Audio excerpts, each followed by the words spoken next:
So court wants a referendum. Let's look at how and under what circumstances a referendum can be held to amend the Constitution. Chapter 255 of the Constitution outlines just how the Constitution can be amended. Let's go to our video wall here. And there are two ways, basically. There are basically two ways in which a constitution can be amended according to Article 256. One is under a parliamentary initiative or a popular initiative. Under parliamentary initiative, basically what happens is that you will need to get a bill to Parliament, which either houses of Parliament, which is either the Senate or the National Assembly, and you will need 2/3 of the majority to get the Constitution to be amended, and that has to go to a referendum.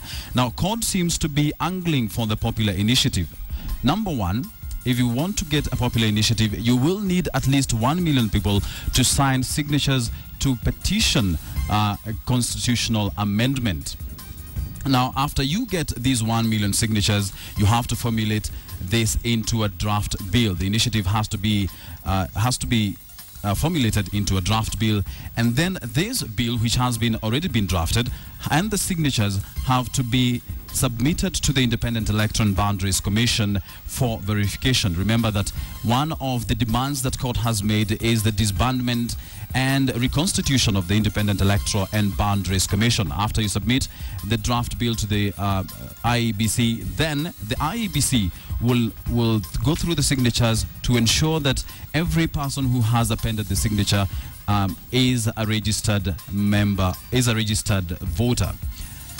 Then the IEBC will submit the draft bill to each county assembly for consideration. We have 47 county assemblies in the country, and the speakers of the county assemblies will deliver it to the speakers of Parliament if it is passed by each of those county assemblies. For this, for the draft bill then to be tabled in Parliament, you will need to have at least 24 county assemblies. That is a majority, a simple majority of the county assemblies declaring that they have passed that bill.